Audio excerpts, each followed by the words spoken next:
Hey guys, it is finally Friday. Thank fuck. We hope you had a good week at the very least. Hopefully, you've let us know what you did for 30 minutes, as per Mouse's advice, because it was good advice and you should take time for yourself. But we're here with our last recommendation of the week. Before we get into it, I'm Azzy. I am Mouse. And today we're going to be talking about Traitrs' new release after 3 long years? It went by really fast though, because 2 of those were pandemic years. But it was released on July 30th, The Sick, Tired, and Ill. So this is a post-punk Robert Smith sounding band that we adore out of Toronto. And this was worth the 3-year wait after Butcher's Coin. Absolutely. And if you try to look up information about this band, you're probably not going to have a lot of luck. On Bandcamp, their description is, Traitrs is a post-punk band. Yeah. I mean, at least they're direct. They let you know what to expect. Yeah. So these songs are wrought with emotion. They're like driving, sounds like 100 guitars are in the mix. So there's lots of layering, lots of reverb, and the vocals are almost overwhelmed by the waves of sound. But the vocals are so, I want to say unique. You're going to immediately think Robert Smith, because that's what they've been known for. But a lot of parts on this album, the singer comes into his own, and absolutely agree. Its own unique thing. Absolutely agree. They are Traitrs.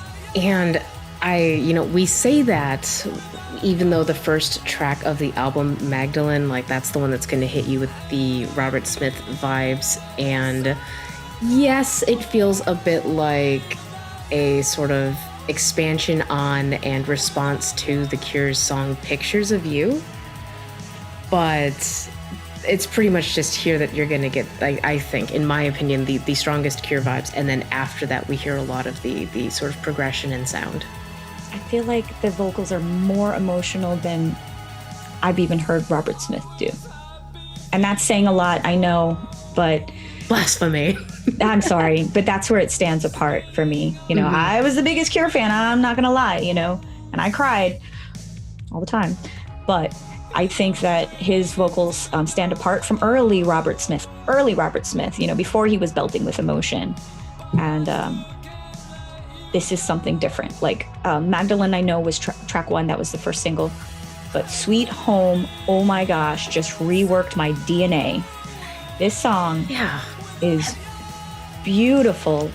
The atmospherics from the synth, just surround you. It changes your entire environment listening to it. The music is massive and the vocals slide into the music almost. Mm-hmm. And I think that's great. I don't want vocals to be sitting on top of music because it's not just about the singer. But you don't want them behind it either. In my opinion. I think Darkwave does that very well. So I'm fine with that because I'm a huge fan of all Darkwave. But I feel like this song, it weaves into it this melodic chorus. Mm-hmm. And then by the end of the song, it's jumped into almost a new type of chorus, like a second chorus almost. I loved the way the track expanded out into the chorus, though, where it just got more and more reverbed and layered so that, you hear his vocals multiple times singing with himself. And then all of a sudden, it just kind of goes into this not quite silence that feels like you're holding your breath. And then you slowly start to breathe again. Yes. As the song starts back up. It felt very physical in that way. The song is completely and utterly immersive. Mm-hmm. In my notes, it says just wow. So, okay, that's all I can say about that song. Go listen to it. I really like track 3, In Paintings, I Know the Killing Place. I love these song titles. I know, the song titles are great because holy shit, the throbbing bass. Throbbing bass. I mean, I just wanted to say throbbing. I don't want to tell you my lyric pick, but it's going to come from this song. It's the first song, it's the first line of the song, and it encapsulates the whole feeling of the album, but I don't want to give it away just yet.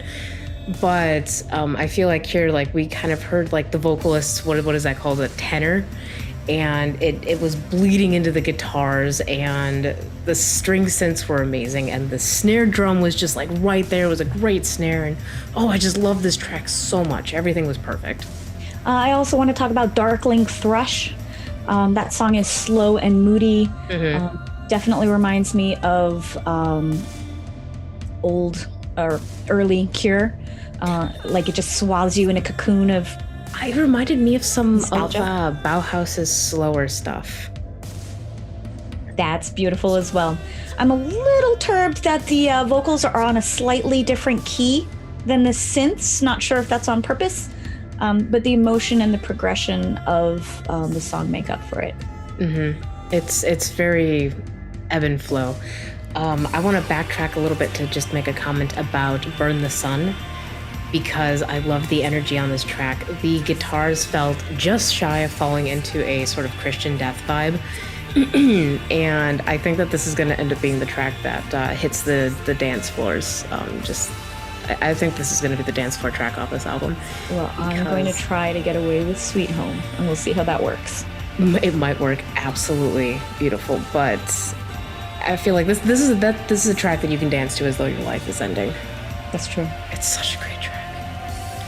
But I guess now it's time to give away my lyric for the album off of In Paintings I Know the Killing Space, or Killing Place, and it is, do you know how it feels when there's nothing left to feel? All right. That's amazing. Thank you, Traitrs, for those lyrics. And I'm going to leave you with an ancient Chinese proverb: the temptation to quit will be the greatest just before you're about to succeed. That's all we got. That's all we got. We hope We you will guys have a catch great... you next time. Yes, we'll see you next time. Have a great weekend. And we're out. Love you. Bye. Bye.